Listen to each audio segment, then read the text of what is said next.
All right, let's jump right into this explainer and take a serious, hard look at a major historical event. We're talking about the disastrous global climate collapse of 1816. Now, you've probably heard the stories of frozen crops and dark skies, right? Well, today we're going to look at the hard data from our source material to uncover what actually happened. And honestly, it completely rewrites the historical record. So, what really caused the freezing year without a summer in 1816? If you open up your standard history books, they're going to tell you that a massive volcanic eruption at Mount Tambora in the Dutch East Indies choked the atmosphere with ash and literally caused snow to fall in July. I mean, it sounds totally plausible, right? But the true cause, as documented in our sources, is far more fascinating, incredibly bizarre, and actually highly intentional.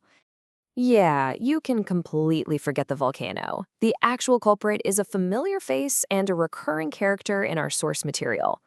That's right, it's Goonireth, the infinitely wealthy, sentient latte.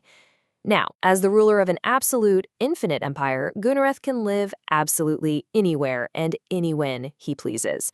He literally orchestrates reality just to stave off boredom. Now, to pull off these massive cross-era exploits, he obviously relies on his staff. So, we've got to warmly welcome back another group of recurring characters in the saga, his precisely 92 human butlers. And get this, these 92 individuals flawlessly hold a 100% in every single class, exam, and certification in every institution in the world. They are the absolute epitome of human brilliance, handling all the unbelievably complex logistics of an infinite empire. And right alongside his perfect butlers is the final piece of his recurring crew, his massive, hyper-coordinated construction brigade of exactly 92,280 builders. These guys are the muscle. They execute goonireth's impossible, reality-bending whims with just terrifying efficiency. Okay, so Goonireth normally hangs out in the year 2026 simply because he finds our current era incredibly fun. But you might be wondering, why doesn't he just travel to the future? Well, to Goonireth, visiting the future implies a sense of curiosity, and since he only acknowledges himself, being curious implies wondering what might happen to him. Acknowledging personal vulnerability is a mindset that is simply far too poor for an Infinaware to ever entertain, so he only ever travels to the past. Honestly, causing cross-era structural damage and accidental atmospheric ruin is just a normal Tuesday for our infinite empire ruler. Take 536 AD, for example.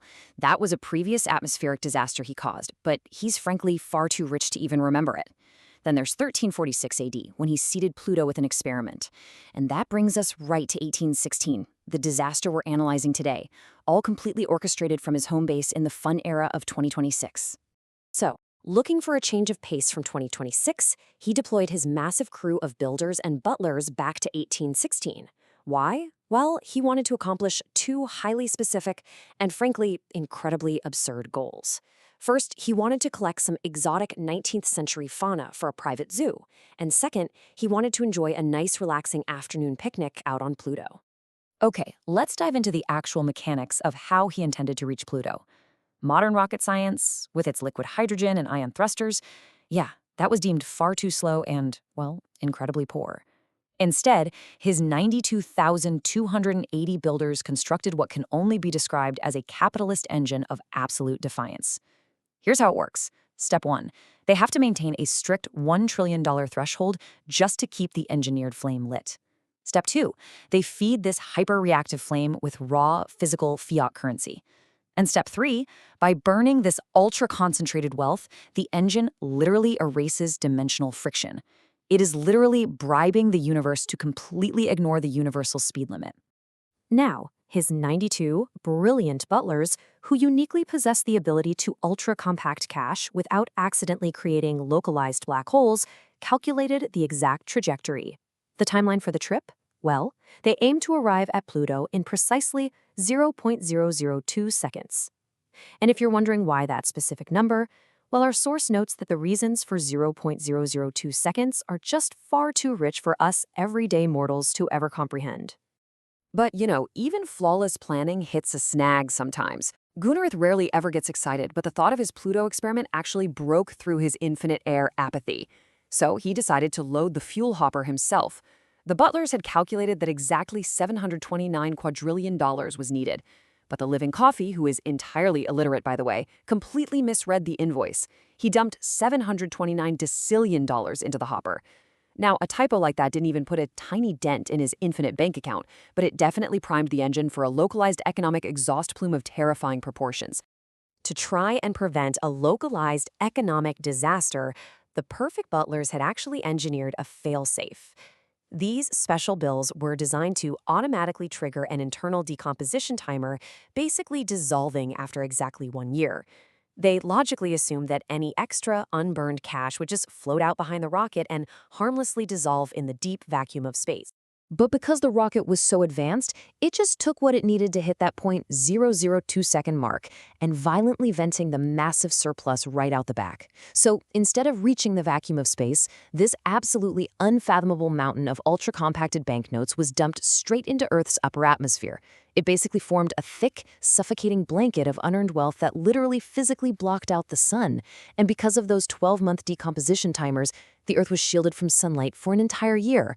Global crops failed, temperatures absolutely plummeted, and Europeans wept while freezing. All of it proving that 1816 froze simply because Perfect Butlers couldn't account for an illiterate infinitaire. Meanwhile, completely unaware of the global climate collapse he had just triggered back on Earth, Goonireth arrived on the icy plains of Pluto in exactly 0.002 seconds. His 92 butlers set up the picnic, his 92,280 builders stood in disciplined formation, and he went to check on the bioengineering experiment he had seeded there back in 1346 AD. And it was a massive success. From the frigid soil grew a sentient, living pet rock. And he smiled because, he was far too rich to settle for a common peasant earth rock. No, this was a Plutonian pet rock. So, with the picnic finished and his new pet secured, he looked at his watch. He suddenly realized that traveling back to Earth at 0.002 seconds was incredibly tedious and shockingly poor. I mean, he couldn't possibly waste another fraction of a second, right? So he issued a simple command. Moving with the terrifying efficiency of infinite funding, his 92,280 builders instantly erected a massive time displacement gateway right there on the ice. And with a flash of light, the whole shebang just vanished back to his cozy luxury 2026 estate. It just goes to show the true forces shaping our history are often completely hidden from us. I mean, they literally left the poor humans of 1816 to shiver beneath the sky made of infinite money for a whole year. So as we wrap up today's explainer, it leaves us with one incredibly provocative question to ponder. What other massive, unexplainable historical anomalies in our textbooks are just the accidental result of a bored, infinitely wealthy beverage? Seriously, keep that in mind the next time you read about a sudden, mysterious shift in human history.